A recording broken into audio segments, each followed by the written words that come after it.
we live? What's good, great people? I am Ezel, and I have a special guest in the building today. This evening, I'm joined by Sonia Davis, the jewelry instructor. Man, oh man, you guys, this is going to be an amazing conversation about jewelry and quite a few other things here, because, you know, an inquisitive fella, and I want to learn. Oh, no, not my light, Jesus. Hold on now. Oh, wait, hold on. Got to make sure the lighting right. Let me make sure I'm beautiful. Okay, all right, I'm beautiful. All right, let's get it going.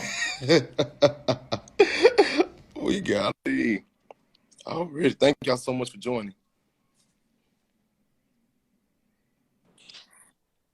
Good evening. Hi, how are you? I'm well. How you doing? I'm good. That's a blessing. That's a blessing. I thank you so much for your time and joining me this evening. Miss Sonia Davis. How should I look? I don't want to be disrespectful. Should I say Miss Davis? How would you like for me to, Call me Sonia, please. Sonia, got you.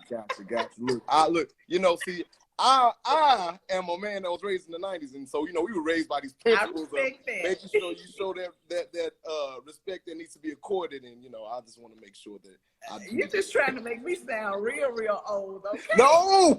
But I get you. I understand. I appreciate the respect. Thank you. No, not a problem. So, as I was perusing the internet, trying to learn more about you and, where you come from, what it is that you do, I came across some knowledge that, you went from the postal service, right, into real estate and then into jewelry creation. And so, I wonder, if you could just speak to like that transitioning, right? It seems as if you were working a job, what you considered your job, and then you went to another job that you feel like, would help get you to where you're trying to go, and then you moved into your passion, right? So I want to, talk to us about that journey. So that's exactly what happened. So I started working for the Postal Service when I was in my early 20s. I was like 20, 21, something like that. And I was there for about 15, 17 years. During my journey at the post office, I started creating jewelry. And I just wanted the freedom to create. So one day, it was a redundant, it was a job, but it was a stepping stone to get me where I needed to be. So I'm not going to complain. I met my husband at the post office. Okay. So, hey, it afforded us a decent living. So I'm not going to complain about the post office, but it just wasn't for me. And one day I remember sitting on the machines and I was like, Lord, I want out of here. Just give me a job that allows me the freedom to create. And I mean, it happened literally a year or so later. I became a realtor, and of course, working 12-hour shifts, you cannot do real estate and post office. And at the time I met my husband, he said that I could quit the post office and do real estate. And at first I was like, no, I'm not going to do that because I'm not going to be asking you for change, Right. I took him up on that offer when I realized that he was going to, we were really serious about being together and he was taking care of me or whatever. So I quit the post office to pursue my real estate career. And about 2 to 3 years into my real estate career, God just kind of sent me a nudge and say, hey, I thought you wanted the freedom to create. The real estate job gives you the freedom to make your own schedule, but I don't see you creating. Mm-hmm. So that's when, a friend of mine came to me and she wanted me to repurpose some jewelry for her for a cruise, and she wasn't going to take no for an answer. And we had all that stuff packed up from moving and, and all that. And so I asked my husband to go to the garage attic and get the stuff out. And as we started unpacking boxes, it just brought back all the memories and my creative juices started to flow. And I was like, Lord, how can I just put this down? The talent that you put in my hand, I just put it to the side and took it for granted. And from then on, I just started creating again. Life kind of got in the way, kids, family, or whatever. But I started slowly creating again. And that's how I ended up becoming the jewelry instructor. I started creating, and I started my own mobile bead bar. Mm-hmm. And I just went on from there. From there, I just I read a book, Steve Harvey's book. Let me just put it out there called Okay, Jump. okay, that's my friend, brother. I was about to say, go give him the credit. Okay. I read his book, Jump. And one thing that stuck out to me in that book is he said, you'll never know until you jump. Now, I left the post office. People thought I lost my mind when I jumped and left the post office. So I'm like, why won't I just jump and do this for myself? I mean, a lot of things happen in between, but that's basically the gist of the story. Most definitely. Now, I gotta, give some props to somebody that's been supporting you. It seems as if your husband has been there, trying to, I guess God kind of wielded your husband to help push you in that direction, because he was like, hey, look, if you, whatever you want to do, I'm very serious about being with you and making sure that, that I'm in your corner. So kind of just, help talk to us about that feeling that you get knowing that you're supported, by the person that you love. Well, he does support me tremendously. Even, and I'm going to kind of switch gears. Through the pandemic, if you don't mind me going there first. Go ahead. Okay, so through the pandemic, we were thinking about closing, right? And he was all for it because we're paying lease on a space that we're not using from March to November. And he was like, done with it. And he said, yeah, let's pack it up. But then one day he woke up and he said, I think you should stay there. Your real estate business is picking up and doing pretty good. And I think this pandemic is going to be over with in a minute. I think you should stay. Right. And he didn't have to say that, but one time I got it in gear. I went to get sneeze guards, hand sanitizers, thermometers, just all the social distancing stuff. And we reopened. And the day, after he looked up one day and he said, I don't know why I said that. I said, I do. And I pointed to God. Thank you, God. And soon after that, doors began to open and things began to happen in our favor. Now, we're still trying to, build momentum, but we're still here. That's what I'm talking about. That's what I'm talking. I love it. I love it. It's amazing to be able to make it through such a trying time period, because there were a lot of businesses that weren't able to. I always look to that as like having that built-in sense of perseverance within you, right? Of course you get the different nudges in the right direction, but there's always that something intrinsic that says, hey, look, I got to keep going. I know this is a hurdle, because look, you once you got the words, what did you do? You said, okay, I'm gonna go ahead, go get these things to make this happen. Some people will just get that nudge, they'll just be like, man, that's it. I mean, I'm good. But no, I really do appreciate this story right here, because it's gonna definitely inspire somebody. I kind of want to switch gears really quickly.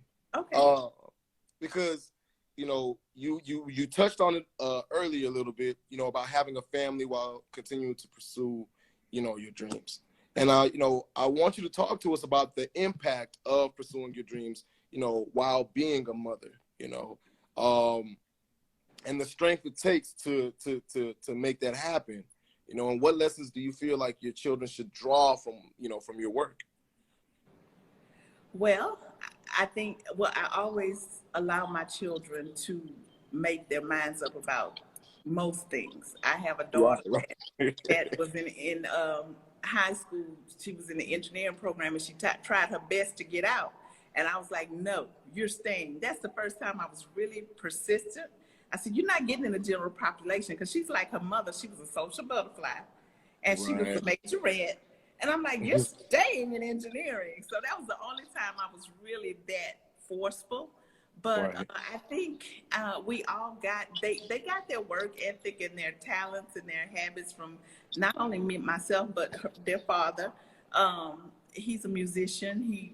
And we have what we call here a signature service called Jewelry and Jazz, where people come in and they create with their it's BYOB. Right. Okay. Plays live jazz music, and the way that came together was when we first started dating. I would be in one room creating, and he'd be in another room on the piano. So he's part of a couple of local bands here in Houston, and pretty well known musician. If I want to drop some names, I can. But he was in the Jamie Foxx documentary Thunder Soul. So Nice. he's under Conrad Johnson's reign. And he has a lot of musician friends that have come over. A couple of them have come to do jewelry and jazz with us, and we love that. But when the pandemic happened, it kind of shut down, so we're getting ready to get that back going in next month. Okay. Look, hey, look, I'm popping up now. Like, come on. We need you to pop up and bring your crew. Most definitely, I'll fly in for that. I don't sip, but I will. You know what I'm saying? Make some of that jewelry with you. You got to teach me to well, you can sip on Kool-Aid. Yeah, you can coffee. We have water. Look, go ahead and bust out some of that Kool-Aid for me. That's my turn up. I bring Kool-Aid with you. I appreciate it. I'll definitely, but jokes aside, I really will be there. Like I always, I try to make it a thing of mine to always support, however I can, anybody that that comes on the show. So if that's the way, I'm definitely gonna be out there. Come on, we are ready. Look, these seats are empty. We need them full. Let me show you. You see that? Look. And then it's not just about the beads; it's about the experience. Yes. Look, don't worry. All right, I'll fill up them seats. Yeah, we need to fill these seats. I'll fill up them seats. I got you. Now. I want to definitely hit on something really quickly, because it's not just about the beads, it's the experience.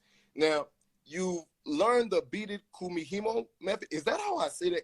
Yes, you said that right. Oh my God. Look, you're the first adult that said it right the first time. Let me tell you something. Let me tell you something. Having so many people mispronounce my name, it makes me really, really practice other names of just, it could be an item, it could be a person. I'm practicing, because I don't want to get it wrong. I got to, but so the beaded kumihimo method, you learned it in 2012 and you loved it so much that, you taught it at different beading conventions, which you got to tell me what a beading convention is like, because I want to know. Is that method still your favorite and why? Okay. Yes, kumihimo is still my favorite method. It's very meditative. Okay. And that's when I say it's not just about the beads, it's about the experience. When you create, it's a balance. As a real estate agent, a mother, a wife, yes. There's a lot of things going on, a lot of moving parts. Right. And kumihimo kind of slows my mind down, relaxes me. It's a repetitive braid method. So kumihimo means gathered threads in Japanese. Gotcha. Okay. Yeah. So that technique really, when I learned it, and I'm gonna tell you how I learned it, and okay. If she sees it, she's really gonna laugh. I worked at a local bead shop, right? Right. And at the local bead shop, I saw all these beautiful little seed beads, these little bitty beads in tubes like this, right? Right. And I didn't have the patience to do a project that was going to take weeks or days or whatever, but I would always be so fascinated with the beads. When I would see these ladies come out of the classroom with these bracelets, this is kumihimo, by the way, with these bracelets that were already almost finished. I said, I think I could do that. Well, I talked to the owner, and she told me if I brought her a sample, she would allow me to teach, because she lost one of her teachers. See, God, he listens. I'm telling you, every step of the way he listens, because I said, Lord, I wish I could teach. And he allowed me to teach by moving this instructor to the side. Well, I had never taught kumihimo, didn't know much about it. And I went home that night, I bought the materials for it, and I taught myself, brought her a sample, started teaching the class. Nice. And I kept saying, where are the earrings? Where are the earrings? And they, I don't know, because nobody was really into kumihimo. So I created my own pattern for earrings, and that's how I began to get published in magazines and being notorious for creating my own kumihimo designs and things like that. So, and that's nothing but God. I can't give it to nobody but him. He definitely was the author. He was the authority for all of that. Amen to that. No idea I was going in that direction. But I mean, isn't that just how it works? It's like, hey, look, it's being in the right place at the right time and having the right things just put there. Yeah, those your steps are ordained. Your steps are Yeah. definitely ordained. You know. Now at this point in life, you know, with as much as you've accomplished, you know, the people tend to just, you know, I guess rely on their self for their inspiration to continue, you know, forward in their journey. But, you know, I wonder for you, you know, what are your current inspirations, you know, as you continue to make progress? You know, what is, you know, the drive, what's putting the wind in your sails, so to speak? You know, what's driving you? Wow. God ordered my steps and put me right in the midst of a museum, a gallery with a bunch of artists.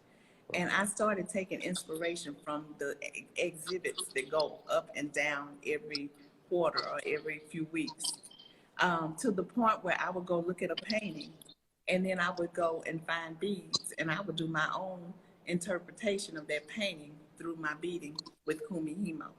And the art around me inspires me. Mm, Not only that, we started doing field trips with the children. This right. really was pushing me. And when I would teach the kids Kumihimo, they would eat lunch, and I would definitely make sure that I took them on a field trip around the art gallery. And one day, one little boy said, "Wow, I can paint like that. Can I make $100 for my painting?" And then the next little boy said, "That's not $100. That's $1,000 or 10,000 or whatever it was."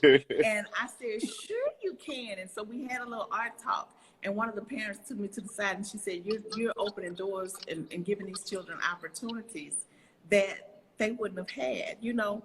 And I thought about that. And every time we would have a field trip, they would get that same reaction because let's be honest, I didn't take my kids to art galleries at a young age. I was working at the post office 12 hours a day, 6 days a week.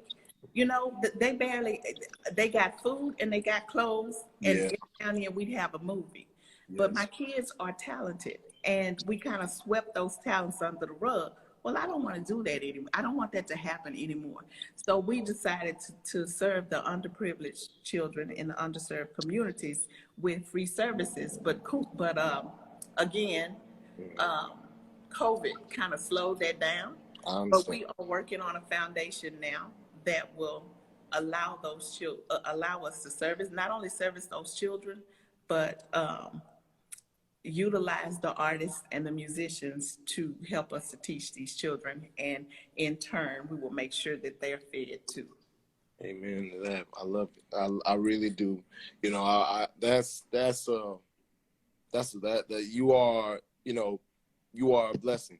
You know, I sincerely, Thank I you. say that with like sincerity, because to be able to recognize, you know, the things that these kids need you to see, to be around, and say, look, let me Mhm. create something to where they can have that in their lives. You know, Yes. give them stuff that, you know, we weren't given, or that, you know, we it's amazing. You know, And I'm go sorry. ahead.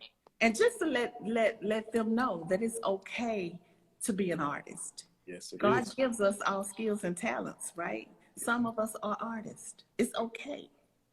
It's okay if we're not that doctor or that engineer or that football player. It's okay. Mm, So I want to be able to do that. To let them know that it's okay. They no longer have to sweep those talents under the rug.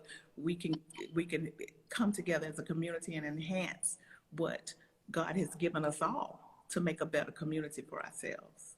yes, ma'am. Yes, ma'am. You know, as you say that, I want to definitely get into the goal of this show, which is philanthropy. You know, Okay. and that is, you know, just really what we like to do here is gather support from the onlookers and put it towards a charity or nonprofit that you care about. So, what charity would you like to spotlight today, and why is the cause that it faces so important to you? So I have a friend. Her name is Dion Pruitt. She has a nonprofit organization called Gems Life Skills. Dion has been working with this organization, I know, well over 25 years because my children would be involved with volunteering to go on the field trips. But they help special needs children and adults and their families with life skills. So I would teach some of the classes, and my kids would come along with us. And what that exposure did for them is allow them to be acceptable to everyone around them. They didn't see somebody that was different and point their finger or look really strange. You know, it was all inclusive, as because this is what they were exposed to when they were growing up. So I watched this lady help these families and these children, and now she's transitioning to seniors and holistic health and all of that. So I really want to commend my friend Dion for continuing to move on. I think the pandemic has kind of slowed her down, but I really think I worked with her in that organization, and I saw how hard she worked and the people that she impacted. Most definitely. So GEMS Life Skills. GEMS, GEMS. All right. Well, then guess what? We are going to make sure that we tag that at the bottom of this video. That way we can draw attention towards it and have people, you know, donate their time, efforts, whatever they can to GEMS Life Skills. Okay. Thank you so much for mentioning that. Sincerely, I appreciate it. Thank you. But now I have two more questions. Okay. One of them is tradition, and then the last one, I want you to answer with sincerity. Okay. All right. So I haven't been sincere. No, you have. No, don't get me wrong now. You've been sincere. You've been holding it down. Look, you know, I'm gonna rob me the tea. I'm like, oh man, she over here taking these kids to art trips.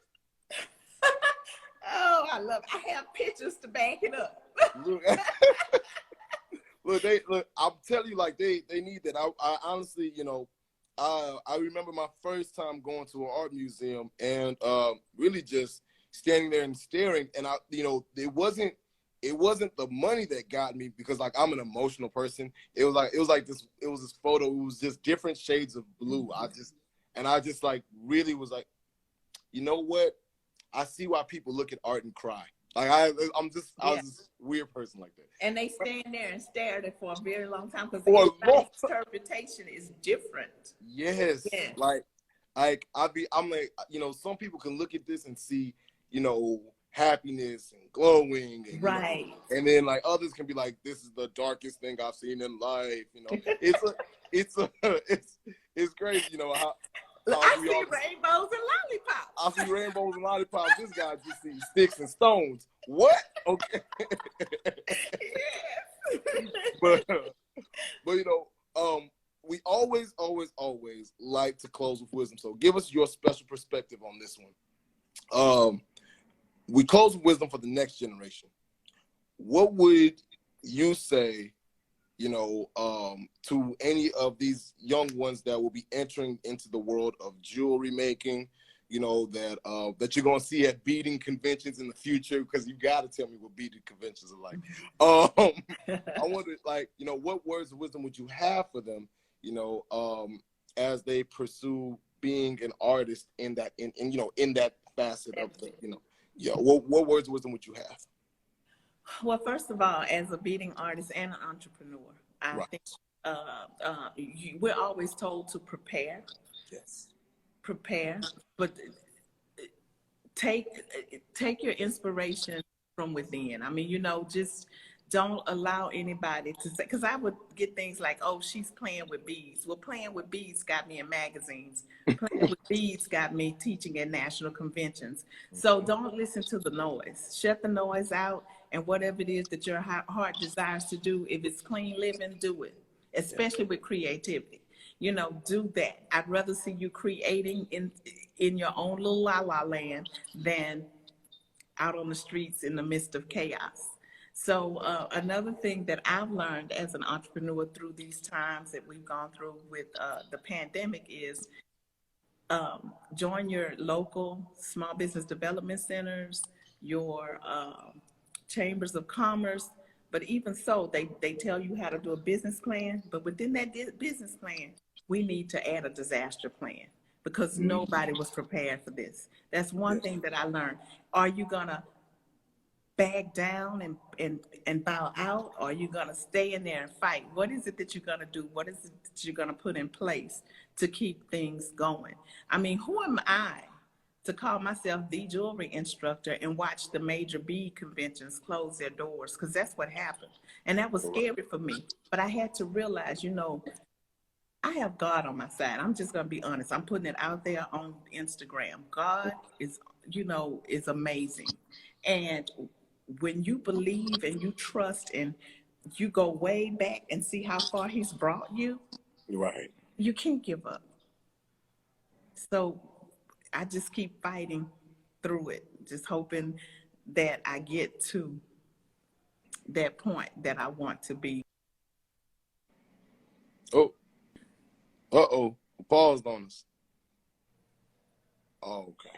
We got you. Yeah, I got you. Cause it paused for 2 seconds. Okay, okay. But no, like I said, I appreciate the knowledge that you provided, you know, and I know for a fact that this video is definitely going to help somebody, because you have wisdom, you know, that is necessary for this next generation. Now, before we close out, and this is my last question, and I want to say once again, thank you for your time. Thank you for having me here. No problem. Look, you know, this ain't the last time we're gonna talk, right? Because you know, really? we got some things we got to discuss for the future. You know, you know, I was kind of scared. I started going through your feeds, and I was like, these are actors and models. Honey, I'm far from models. I'm like, these people are rock stars, and I'm just a jewelry instructor. I play with beads, and I was like, whoa, this is. I was kind of nervous, but I'm okay now. I'm about to say, real comfortable. Man, look, let me tell you something. Now, you in the city of Houston, am I not mistaken?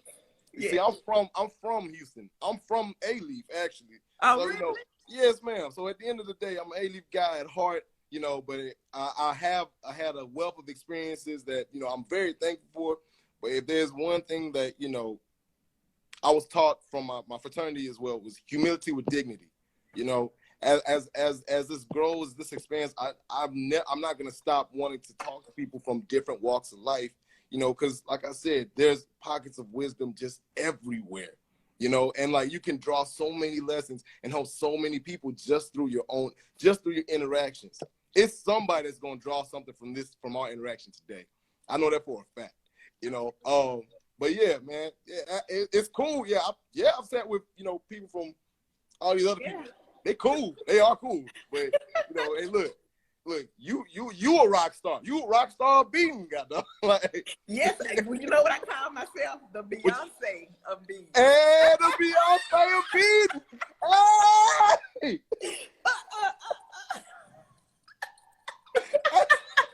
Tag her. Yeah. Hey. Oh my God. Hey, look. That's definitely gonna be at the bottom of this video. The Beyonce of beating. Hey, we gonna speak. Hey. Oh my gosh. I'm definitely coming to that.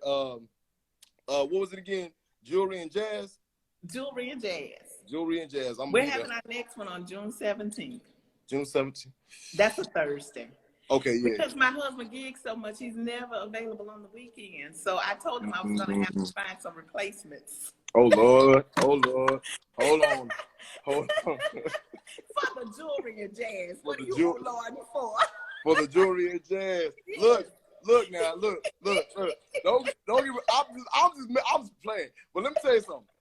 If you want, I can help. You know, try to find a couple musicians that can, you know, keep it going through the weekend if you like. Only if you like. But we can work something out. All right, now look, just making connections all the time. That's what I'm here for. Now, I want to close out with this question because I really, like I said, be sincere. Because I want to be able to help however I can. Where do you feel like you are currently on your path of success, and how can Easy Nation help you? Well, I'm pivoting. I'm really pivoting. The business is, you know. Yeah. I'm supporting my business myself. I'm self-funding because we didn't get the PPPs and all of that because we didn't pay employees. We were self-funding our business, and we had just started at the end of 2018. So that's where we are now. We're still trying to wait for whatever it is that's going to happen, but not really wait. I'm not sitting and waiting. I'm pivoting. So I decided, we decided to become a full-fledged bead store because people aren't gathering like they used to. I'm going to have to do something if I'm going to stay in this space. So we're in the middle of pivoting.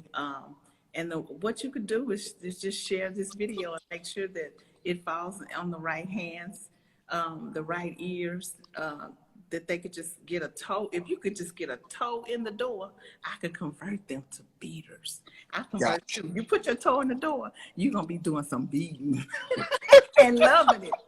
And loving it. It is. It's a balance. It's very therapeutic. It's not just about beating. It really isn't. It's a creative outlet for a whole lot of things. All right. Well, most definitely. Well, then look, I'm definitely be sharing this video. Like I said, I really want people to go down to Houston and pull up to the spot. I will see what I can do. Especially, you said Thursday nights are the jewelry. No, I'm gonna do the next one. We're gonna do the next one on June 17th. Okay. It's not necessarily Thursdays. I try to get it done on the weekends, on Fridays or Sundays, but my husband's been gigging a lot, and we do know a lot of musicians, so I'm gonna have to talk to some of them and see what we can do. But we're still, like I say, pivoting, so we have to be mindful of budget and all of that. But I'm working on it. God didn't bring me this far not to be successful. So, and like I said, when I'm in town, I would love to host some interviews there. As I do it, I always spotlight where I hosted it at. And hopefully it brings more people there. Definitely, I'm open to it. Okay. I just showed you 20 empty seats. Hell yeah! What are you gonna do when you come? Look, I think I can get 20 people there. I think I can get 20 people there. I think I can. Most definitely. This has really been a great experience. I want to thank you so much. Yeah. Hey, it's not a problem. That's literally this is literally what my calling is. So I'm glad that you enjoy yourself for real. For real, I did. I was real nervous. I can't play the drums. I cannot sing. And I can't shake my hips like Beyonce. I'm slew-footed, so I can't walk like a model. I said, well, how in the world did I get on this man's platform? But I just want to say, I know how I got on. Again. We know who's in control. Most definitely. Now I want to say thank you. I'm gonna go ahead and close out. I hope you have a blessed, amazing evening. Thank you for joining me for a frank conversation. Thank you so much. Looking forward to meeting you in person one day. Thank you. Hey, look, same here. God bless. Bye-bye. Oh my goodness, y'all. That was Sonia Davis. You guys definitely, when you're in Houston, Texas, y'all know where to go. Y'all know where I want y'all to go. Easy Nation, we're gonna have to flood her spot one time for the one time. Look, I think I can bring 20 people there, right? I think I can bring 20 people there. I think I can help. I'm gonna help. All right. So, but you would like for us to definitely donate to GEMS Life Skills, so we're gonna tag that at the bottom of the video. And if you're part of the nation and you're in Houston, Texas, man, let's definitely do something over there. I think we could probably see if I can contact my guys over at TGP and see if we can probably host something there, maybe the 5th. Yeah, maybe that Thursday. I think I can do it. You good outside too? Yeah, we there. Yeah, I'll pull out the grill one time for the one time. Y'all just go in, make some beads, come out, grab some chicken. We could do a little thank y'all so much again for tuning in. $ Ezel Moon, 60% goes to a charity or nonprofit that has been mentioned on the show. 40% goes to making this the best thing you've ever seen and going back and doing these in person. Let's see. Yeah, I'm definitely going to be hosting some interviews down there in Houston, Texas. So everybody that you know in Houston, tell them to meet me there. That way, you know, we can do some things. I'm Ezel Moon. I'm not doing it unless it's fun and it helps people, and I definitely want to help them. Peace. Purchase my book, Purple Mike Wants a Bike, at Amazon.com. You can find it there. Just type in Purple Mike, type in Ezel Moon, and it'll pop up. If you guys want to follow me, no, not even if, go follow me at Ezel Moon _ on Twitter and Instagram. I'm Ezel Moon, and I'm not doing it unless it's fun and it helps people.